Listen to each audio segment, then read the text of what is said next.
আগামী সপ্তাহের মধ্যে আগুনে ক্ষতিগ্রস্ত ভাসমান এলএনজি টার্মিনালের অর্ধেক মেরামত শেষ হবে, ফলে কাটতে শুরু করবে গ্যাস সংকট। আর পরের সপ্তাহ থেকে পুরোপুরি সচল হলে মিলবে পুরো মাত্রায় সরবরাহ। সচিবালয়ে এমন প্রত্যাশার কথা জানান বিদ্যুৎ, জ্বালানি ও খনিজ সম্পদ প্রতিমন্ত্রী অনিন্দ ইসলাম অমিত। বলেন, স্থানীয় চাহিদা মিটিয়ে এলএনজি আকারে ভোলার গ্যাস অন্য অঞ্চলে সরবরাহ করা হবে। শারমিন নীরার রিপোর্ট।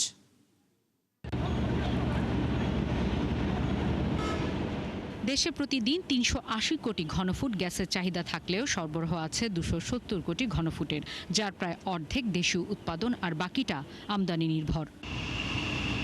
এমন বাস্তবতায় চলতি মাসে ভাসমান এলএনজি টার্মিনাল ক্ষতিগ্রস্ত হওয়াতে কমেছে সরবরাহ, ফলে তীব্র হয়েছে গ্যাসের সংকট। সচিবালয়ে এরই ব্যাখ্যা দিলেন জ্বালানি প্রতিমন্ত্রী।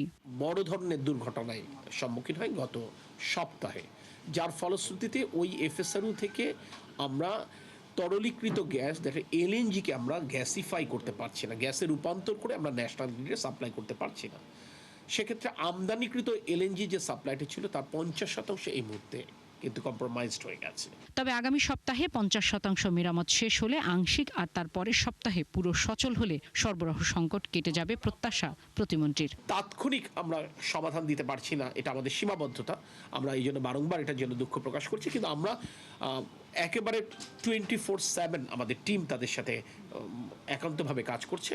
আমরা যেটা বললাম যে আমরা আশা করছি আগামী সপ্তাহ থেকে পরিস্থিতি উন্নয়ন হবে ইনশাআল্লাহ। স্থানীয় উৎপাদন আমদানি করেও গ্যাসের চাহিদা মেটানো যাচ্ছে না, যে কারণে কারখানায়ও জ্বালানি সংকট হচ্ছে। প্রশ্নের জবাবে বলেন জ্বালানি প্রতিমন্ত্রী, বড় ইন্ডাস্ট্রি সে তার মতো করে একটা করবে। এটার জন্য এটা ট্যাঙ্কারে আসবে। আমরা চিটাগাং পোর্টে ধরেন ট্যাঙ্কারটা রিলিজ হবে, আমরা দেখি না 20 ফিট ট্যাঙ্কার বিভিন্ন জায়গায়, ঢাকার বিভিন্ন জায়গায় ছড়িয়ে আছে চিটাগাংতে, ঠিক ওই একেবারে বড় ট্রেলারে করে ওই ট্যাঙ্কার চলে যাবে পাওয়ার প্ল্যান্ট কিংবা ইন্ডাস্ট্রিতে। দীর্ঘমেয়াদে ভোলায় গ্যাসের চাহিদা পূরণ করে বাকিটা এলএনজিতে রূপান্তর করে অন্য অঞ্চলে সরবরাহ করা হবে পরিকল্পনার কথা জানান জ্বালানি প্রতিমন্ত্রী। ভোলায় স্থাপিত শিল্প কলকারখানার, ভোলায় স্থাপিত পাওয়ার প্ল্যান্টের ভোলার সকল চাহিদা পূরণ করবার পরে যদি উদ্বৃত্ত গ্যাস থেকে থাকে সেইটা আমরা আনতে চাই। শারমিন নীরা, ৭১, ঢাকা।